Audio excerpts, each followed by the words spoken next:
Welcome everybody to our Education and Skills webinar. My name is Mario Piacentini and I lead the PISA Research and Development Program.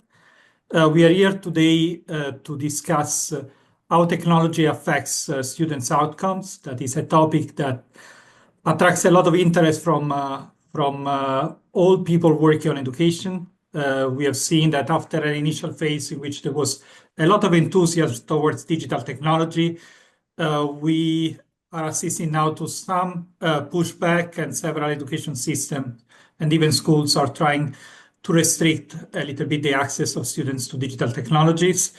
One issue we have in this debate is that we lack very solid evidence on the relationship between the use of ICT and learning outcomes in the classroom. So today we will be discussing this. I invite you to use the share on the chat functionality in Zoom to share your question and also to introduce yourself to the other people. We have the fortune of having four great speakers today that will share different perspectives on the relationship between the use of technology and students' learning. We will be first hearing from the Director for Education and Skills at the OECD, Andreas Schleicher, who will present the data from PISA and then specifically the insight from a study we recently ran in Germany. We will then move to our other three experts. First, Matthias Graf von Kielsmanneck, that is the CEO from the Vodafone Foundation, who will share the perspectives on a broader perspective on the German context and what is happening in Germany about the use of technology at school. We will then present to you Professor Uta Haugtum that will explain her research and the broader research findings on these issues. And finally, we will move to Julia Mosbach, who is a German teacher, and who will present our hands-on experience of using digital technology, including AI, with her students. So I just wanted to acknowledge that this webinar has been organized in collaboration with the Vodafone Foundation, and I also wanted to thank the Bertelsmann Foundation for funding the research study that we are presenting today. So without further ado, I will pass the word to our director, Andreas Schleicher, to present what PISA data can tell us about this relationship. Andreas, the floor is yours. Thank you, Mario. And it's really the topic of the day, and I think what we've all learned over the last years is that technology is not a magic power. It's just an incredible amplifier and an amazing accelerator. It can amplify good ideas and good practice in education as it can amplify poor practice. Now, it can make learning more adaptive, more granular, more interactive, more participative, or it can make learning more scripted. And that makes careful design of digital learning environments so important, and careful research on this. And this is really what we can do with our studies at the OECD. Let me just share a few kind of slides with you. And I want to start with something that's really, really simple. The kind of things that are easy to teach these days have become easy to digitize, to automate. This world no longer rewards you just for what you know. Now, Google knows everything. It rewards you for what you can do with what you know. We see a steep decline in the demand for routine cognitive skills. And I'm saying this particularly here because in the case of Germany, that's the kind of task that young people often struggle with, and tasks that are can be so super empowered by the digital world. Now, technology-intensive tasks are on the rise. You put the two things together, you get a sense of the future of work. Now, that's the broad context that we have to keep in mind. Technology is not just about how we learn as a mode of learning. It's very much about what we learn, the kind of knowledge and skills that are valued today. Our PISA test, our global PISA tests, and in the last edition, students got about 60%, close to 60% of the reading tasks right, and about 50% of the mathematics tasks. And when we gave those tasks to ChatGPT, we found that, in reading, ChatGPT was better than 15-year-old humans. And it's not a surprise, large language models are really, predicated on processing complex texts. Math is harder for AI. No surprise, you need some modeling skills, you need conceptual understanding. That's harder for AI. But when we did that 6 months later, you could see how, artificial intelligence had advanced. And a year later, artificial intelligence even surpassed 15-year-olds on mathematics. And that really pushes us to think harder about, what we teach and how we teach in modern classrooms now. In the past, you had this kind of learning that was instruction. Today, learning is very much about coaching. It's about, ownership, young people taking ownership over what they learn and how they learn, and sometimes where they learn, in what context, and even when in their lives they learn. With, digital tools from multiple sources, driven on their own interests and needs. And, when you look around, there are, massive kind of now numbers of people engaging with agentic learning. It has become a reality. The digital world is the real world for learning for many people these days. The question is, are young people ready to use them? Do we use the benefits of this, making learning more interactive, more participative, more empowered, more self-managed, or does learning become more scripted, more passive, more reactive? And, you can see actually both things. Well, let's have a look at the PISA evidence. Now, the first thing that you can ask yourself is technology intensity in classrooms. Here you can see the hours that students spent using devices for learning at school. So that's teacher moderated, teacher directed, in a way intentional. And then you can see the hours they spent using devices for leisure at school, using your own smartphone for social media, whatever. And what you can see is that in some countries, we've got pretty close to the total number of hours of instruction. Once again, the digital world has become the real world. And the question, of course, is this a good thing or a bad thing? And the evidence on that is not so clear-cut. When you look at the volume of hours here on the horizontal axis and learning outcomes, you can see for intentional use, the line is pretty flat. Now, a little bit seems to be conducive, and then a lot you can see again, lower performance. That's sort of showing that sometimes we use it well, then it can, give rises to improved outcomes. Sometimes it's just, doing more of the same and not leading to productivity gains. But what is very clear is that the, unintentional use of, technology, the technology for leisure has, and that's consistent across countries, a clearly downward level of downward impact on learning outcomes. And not just learning outcomes. Also, you can see that over half of the students now feel nervous or say they feel nervous when their digital devices are not near. And when they do feel so, you can see they're not just doing worse in mathematics. They're also less happy with their lives. They are not less in control of their emotions. They're less stress resistant. That's part of the reality that we need to address as well. To what extent, how do we leverage technology and at the same time mitigate the kind of downsides that we can clearly see in international comparative data?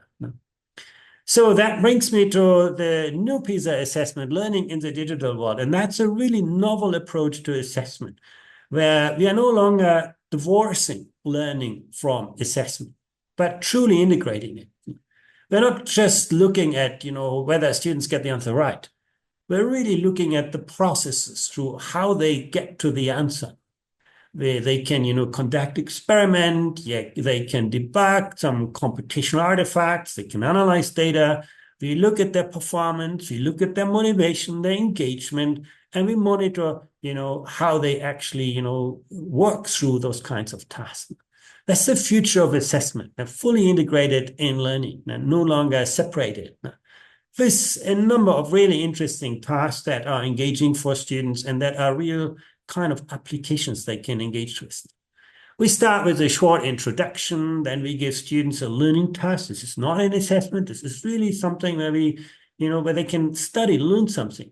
And then they apply the task. That's where we track their kind of performance. And at the end, we also ask them about their views, their opinions. For example, here basically units are giving students to design an experiment, and they get access to a digital tutor. That's also intentional. In the past, the biggest crime you could commit during a test is to look things up, look things up on your smartphone or in a digest and so on. We want to actually encourage that. To what extent can students draw on external sources? Having mastered the ideas, to what extent can they access the knowledge required to solve a problem? So we actually encourage and enable that through digital tutors. They can then consult examples, they get intelligent feedback from their tutors on their progress. And that's pretty much in line with modern learning environments. If you go to South Korea these days, you find digital tutors where students get their personalized homework. So this is actually something that we can see in real in many kind of instances and places. Well, let me now come to the digital study in Germany, where we studied some of the effects. We were wanting to look into, is this, conducive to learning, or does it get into the way? And it's really, really interesting. The data was collected in 14 of the federal states, comprising 730 students from lower secondary schools. Now that's the PISA age, and they completed one programming and one modeling unit from our test, and also responded to a questionnaire so that we could see, their engagement attitudes towards those kinds of tasks. And these are the results. First of all, it's actually quite interesting that more than half of the participants actually quite regularly use digital media in at least scientific subjects. You can see mathematics at the top, scientific subjects, but also German, humanities, foreign languages. It reinforces, what we learned from PISA, that digital tools are now part and parcel of modern learning environments. However, when you actually look at what students do exactly, you can see that most of the time is spent on consumptive uses of technology, not on creative. And that's where it gets, problematic. You can see, for example, students look up things on the internet, or they create documents and presentations, they watch videos, they read online, and that's pretty common. But, programming, learning robots, using virtual reality, creating a computer program, create a model, collect and analyze data, those things are still quite rare. You can see actually a majority of students are saying they never did those kinds of things. And that's where we need to get to, away from the consumptive use of technology that really doesn't have so many upsides, towards the creative use, where actually students become designers of learning environments and learning experiences and engage in active learning, high degree of cognitive activation. That's what you want to get to. That's where the real advantages of technology are. But as you can see, that is far from the reality. What is also interesting is that German students think that technology can actually help them learn. You can see here 73% of the secondary school students say, my technology helps me to learn complex things. 72% making the learning content more interesting. Why would you listen to your teacher talking about the result of a scientific experiment when you can do that experiment in a virtual laboratory? Help me to repeat and retain knowledge. That's often, the part of digital educational software, but also help me plan and structure my work, make it easier to work with my classmates, the social experience. And so really interesting kind of data that you can see in Germany. Technology is starting to become a genuine tool for empowering learners. What is clear is that boys perform better than girls on our learning in the digital world assessment. That was true in the pre-test. You can see in blue the boys and green the girls, and to a somewhat lesser extent to the learning task and the challenge later on. That's encouraging that girls picked up a little bit, but still there is a gender gap. And why we don't see gender gaps generally, in science and in mathematics, boys and girls are pretty much equal now. You can see as soon as technology involves, there are still important gender differences that we have to tackle, because we are seeing them, later in the study choices that young people make in their lives.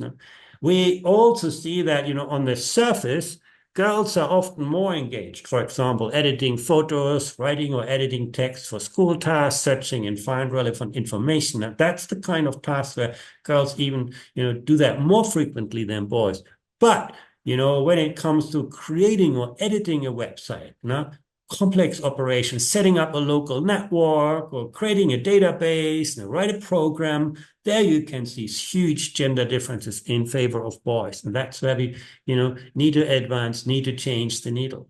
Last but not least, and that was our, question that we wanted to answer, you can see very clearly the more students use technology, the better they perform on this assessment. So technology use is in a way a prerequisite to engage with this. Now, this is not just a tool, it is also, that technology enables you to think in certain ways, to interact with information in certain ways. Now, that kind of dynamic problem solving that we encounter in the digital world is what we're looking for in this assessment. You can see experience really matters. Very interestingly, and with that I will conclude, we also see that the technology competency of the teacher really matters. And the line is a little bit flatter, but that may also be simply because that's much harder to observe, the competence of the teacher. But very, very clearly, the quality of learning experiences can never exceed the competency of teachers. And you can see that here very, very clearly. That's all I wanted to share, and I look forward to our discussion.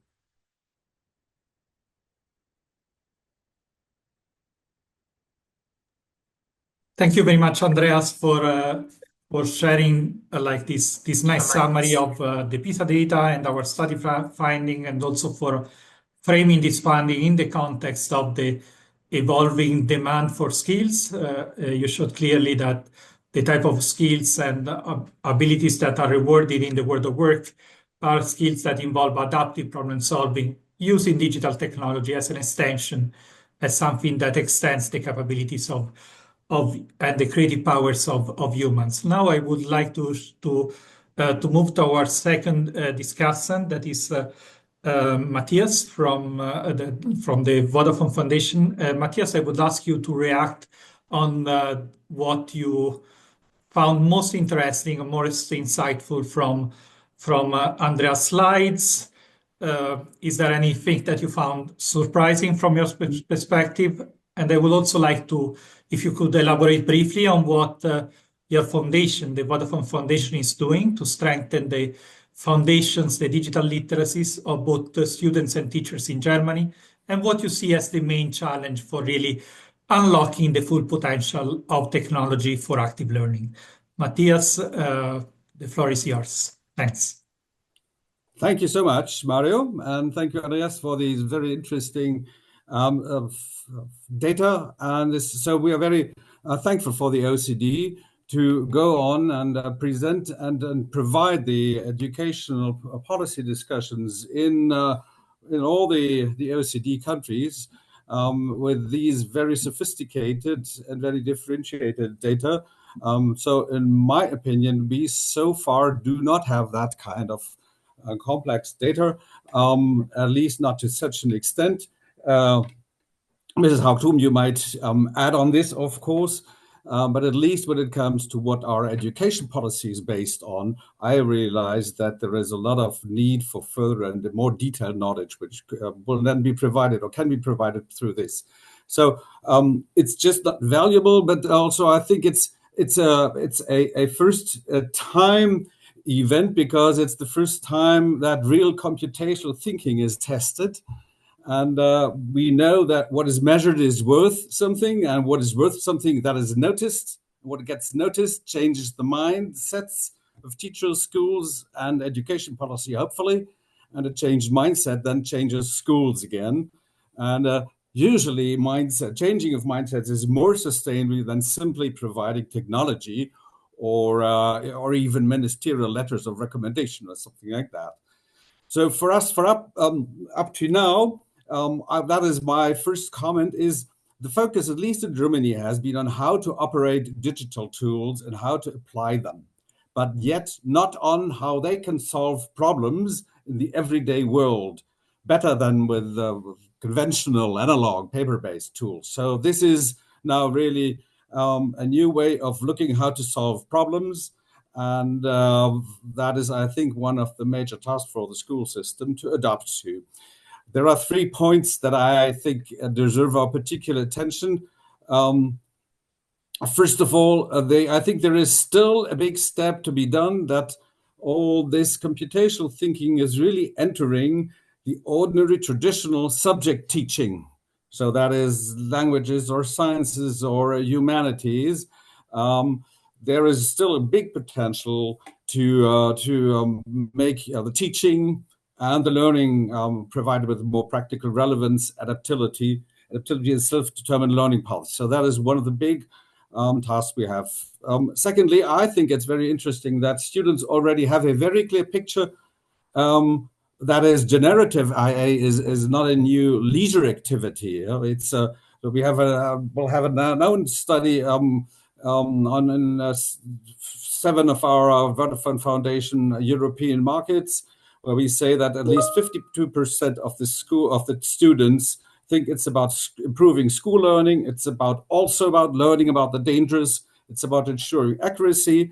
But most of them still do not see that this leads to better to improve their prompting skills. So they know that it's a big benefit to their educational tasks, but they still have not really figured out what it means to become better. So there you have one of the major roles of the teachers coming up. We also see, and that is, I think, very interesting, the importance of personalized feedback from teachers and the ICT competence of teachers here, which is a absolutely necessary prerequisite before the computational thinking of the students really will improve. And thirdly, that is something I would also like to draw your attention to. I think we have to be careful that there might be a new digital divide coming up, or at least a widening of the existing digital divide.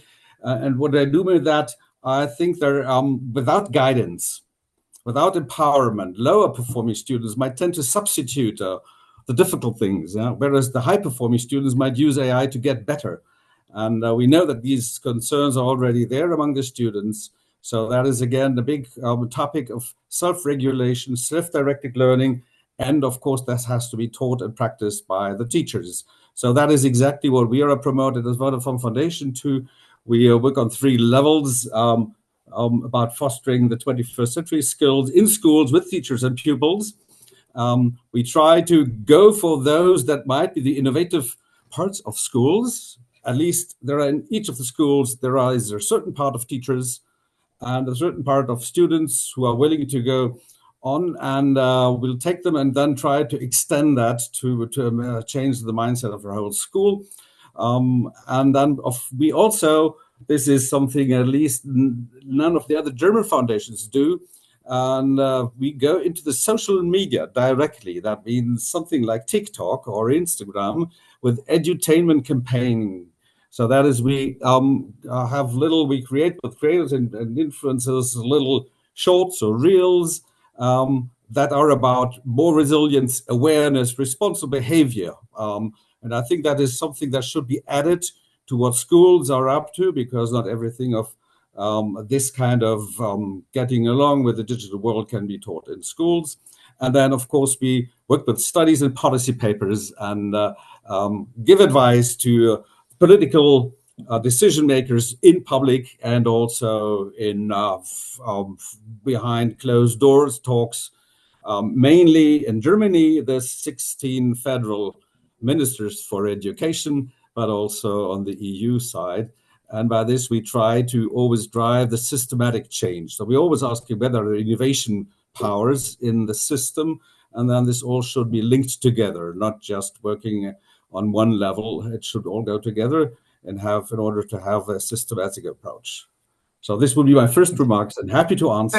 Thank you, Matthias. This was very interesting to hear the variety of projects that you are engaging with, and also, you open a little bit the discussion on what is the topic of conversation today, that is generative AI and its use in schools. You pointed to the risk of that it creates like differential use for students with different backgrounds and different opportunities. So a new digital divide, and also, you pointed to the essential role of building self-regulated learning that becomes even more of a priority in the digital age. And with this new assessment, we will be building quite a lot of evidence on student self-regulated skills. So you just need to stay tuned with us for another bit, and you will see our results on that. But now let me move to Professor Uta Aktum.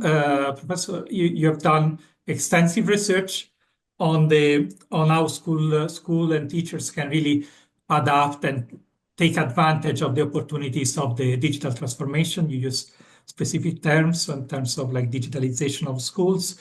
You have seen Andreas presenting one finding from the study, the fact that we see this very clear positive relationship between this digital learning and computational thinking skills and the amount of time that different subjects dedicate to the use of resources. And this like kind of contradicts previous PISA finding where the relationship was a bit more negative or mixed. So there is kind of some initial preliminary evidence that the types of learning matters, that maybe digital technology is not good for learning anything, but are particularly good for learning those type of skills in which, or those preparing students for those type of tasks and roles in which they will have to use the technology.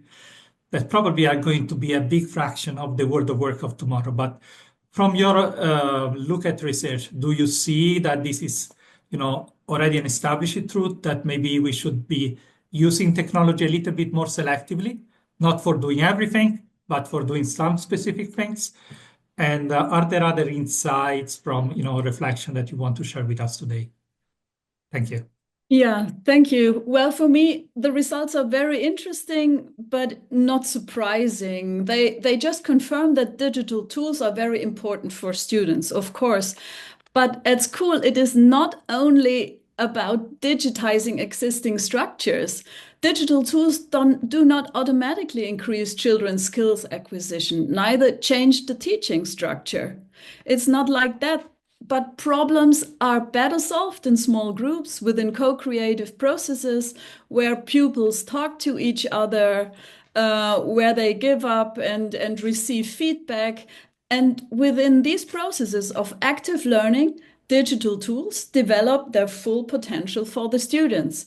And of course, more opportunities should therefore be created at school in which children can be active, where they interact and solve problems together.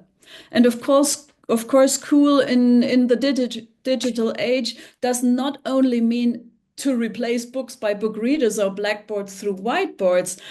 It is about to understand that a cultural change process is taking place, which is massively changing our whole education system.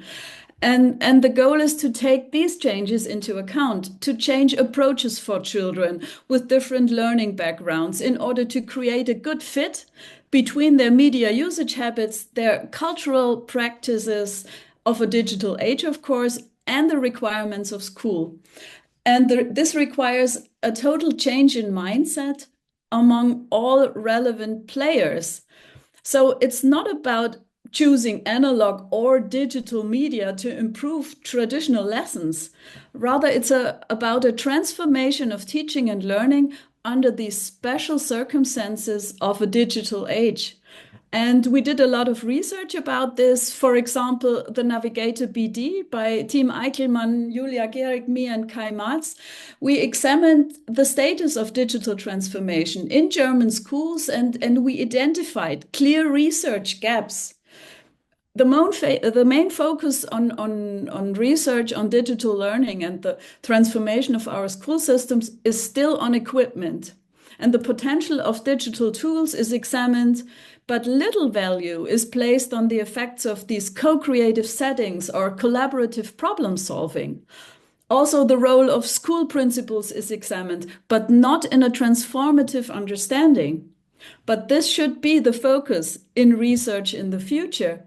And there are also very interesting results of the ICILS study of Team Eichelmann, we can see that over 90% of children, they wish for a different type of teaching which helps them to navigate the digital world. This is for me the most important result. Over 90% of the pupils want to have a different kind of school. And this requires more than just tools. It requires schools where transformation takes place every day.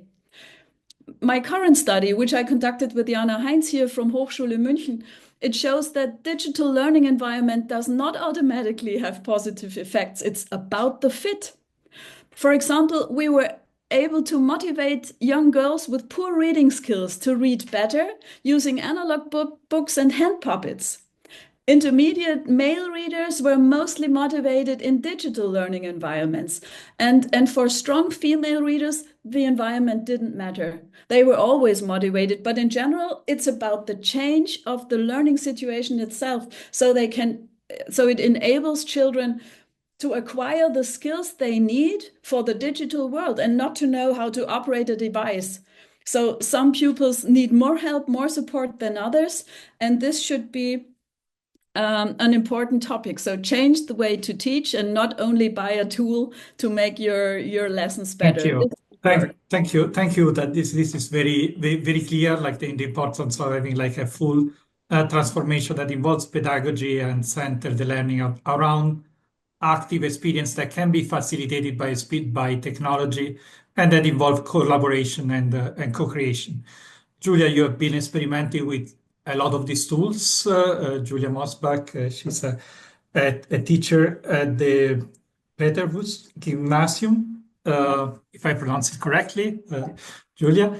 You have experimented with a lot of these tools, and I think you have been really being motivated about the potential of organizing co-creation processes in the classroom. And you've also been working quite a lot now with generative AI. So can you tell a little bit about your experience, what you think has really been beneficial for your students and what has not worked as well as expected? Thank you. Thank you, Mario. So curiosity, for example, is something that always has a positive influence on learning. And the study showed that students are curious about these tools and that they trust them to improve their learning. And this is also something we experience in practice every day.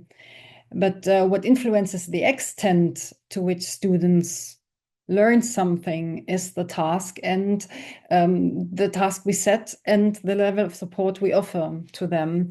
A major problem in practice, and we already heard that before, but let me tell it again, is that digital devices, as the study also showed, are largely only used for consumption. Very often, even at the lowest level of the SAMR model, by simply replacing analog learning. Yeah, in simple terms, the use of digital technologies means that students keep their documents in GoodNotes or click through the simplest tests until the entire interface is green. This has no learning effects, as we know, and on the contrary, it leads to boredom or often gets in the way of in-depth learning processes. So, as we heard, we simply digitally encase analog learning processes that have either worked well in an analog form or that have never worked before. This is what Axel Krommer calls palliative didactics. It's simple behaviorism very often. So what we also need to do is to design the learning task we set for students in an innovative way. This means what we have just seen. That means cognitively challenging, complex, authentically linked to the reality of the students' lives. And at the same time, we should keep in mind that learning is always a social process, meaning that communication, collaboration also plays a role. And this is how we achieve motivation in practice. But however, this is something we cannot leave the simple teacher alone with. To do this, we need evidence such as the provided by the study, and we need task sets that can be used in practice. And we heard a lot about self-directed learning or of the extent to which self-directed learning plays a role.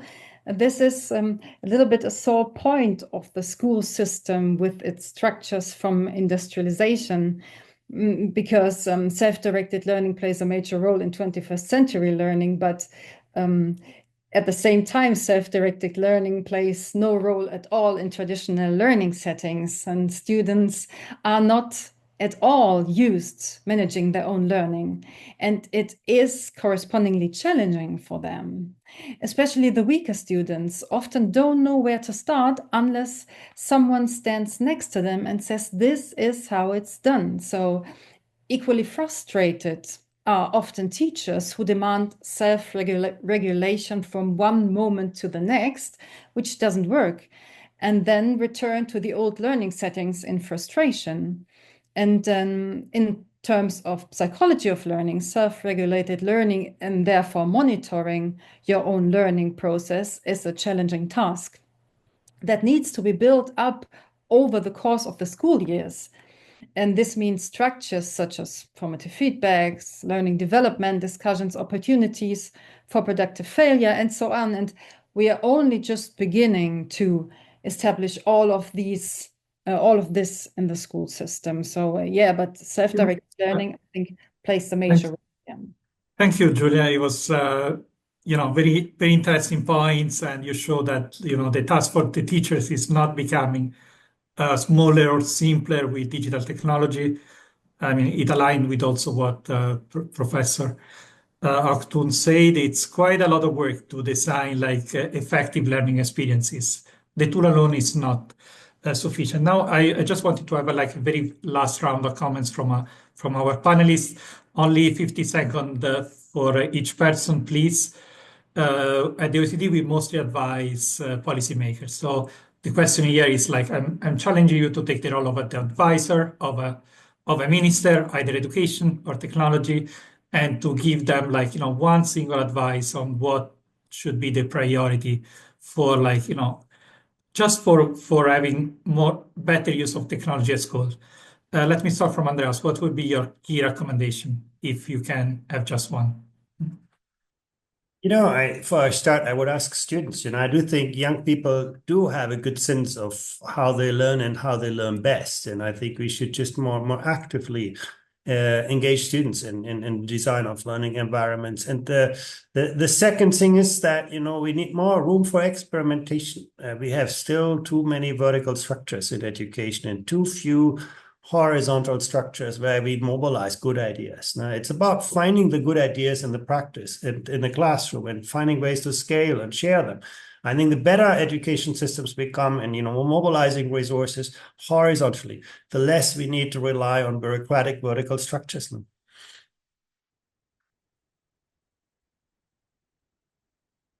Sorry. Thank you, Andreas. Uta, do you have one piece of advice from your perspective? Yeah, talk to each other, get to know each other's perspectives, talk to the parents, of course, to the pupils, but also to the administration, and not only once, but frequently, just to get to know the problems and to develop this new mindset, which is absolutely not only important, it's real the basic of all development. So talk to each other, find frequent formats, and don't think these top-down circumstances. Just try to improve the conversation between all the different actors in the game. Okay, Matthias. Yes, just adding to that. I'd say changed from the innovation structures in the schooling system from top down to bottom up.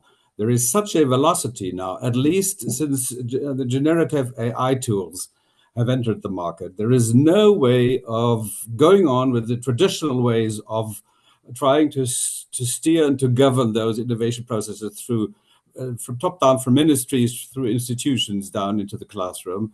So have the teachers and all the teachers with all the students, and try and be a big experimental set up an experimental setting in all the subjects, at least for a certain amount of hours, simply to get involved and have accept the students as a very good feedback for the teachers. What will work, what does not work, and have little cooperation units within the next months.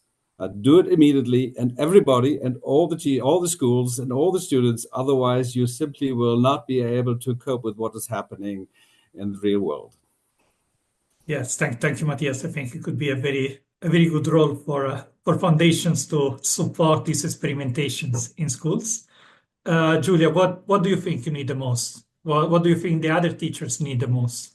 Well, in public debate, poor equipment is always criticized. But what I see as a teacher trainer is that many schools are in Germany now equipped in such a way that it is possible to learn there.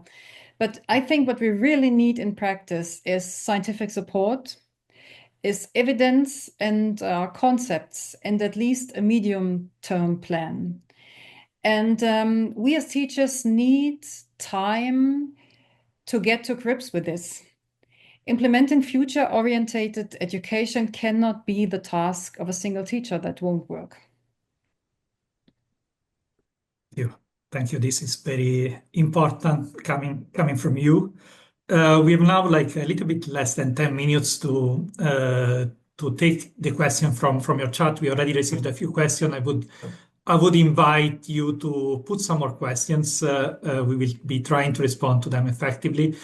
I've seen that there are like between our participants, there are several teachers that share their perspective, and there was kind of a consensus on the fact that we need to rethink the training policies for teachers. We need to build capacities, and it's not just a matter of tools. I would like to ask, among our participants, maybe Andreas, from your perspective, have you seen from your travel around the world, like some interesting initiative to build the capacity at the teacher level on the digital side? And then, after that, I would invite any of you to follow up on this. Like, how do we build capacity? And is there, as Julia said, teachers need time and they need to be accompanied in the process. It cannot be just like an individual initiative from the teachers. Andreas, do you have a comment on that? Yeah, absolutely. I think the capacity issue is absolutely central. And I do think there are plenty of really good examples, teacher professional learning communities. And I mean, if you go to the, a region that is perhaps most advanced in this field of using and leveraging technology, like, region like Shanghai in China, every teacher is engaged in research and design. You're not going to make a career as a teacher if you do not publish interesting work in this field. You're not going to make a career if your colleagues would not see what you do and what you contribute to the system. At the end of a school year, your school principal will ask you consistently, not just how well did you teach the students in your class, but what difference have you made to the work of your colleagues? What difference have you made to the education systems? We do that wonderfully with academics, but we still have a very industrial culture in school education. Now, if we basically give teachers more of a role to become creative designers of innovative learning environments, to share and practice, to give them a bit of time, maybe a bit of resources to actually experiment, to reconfigure space, time, people, relationship, I think we're going to see very different results.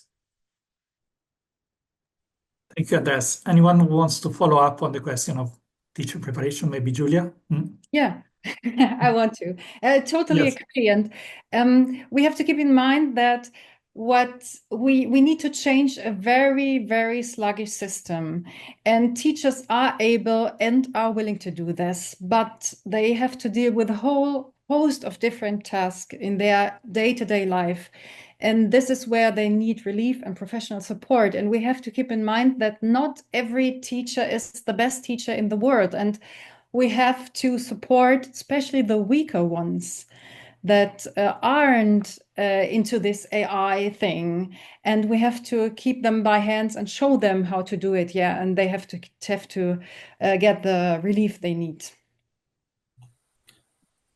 If I may add, I think there is, especially, at least in the German system, there are two critical dimensions that are undervalued or at least not used as they could be. First of all, it's the role of the principals and headmasters, or the team that is leading the school or governing the school. It mustn't be the headmaster himself or herself, but then she must be able to organize a team who is doing that.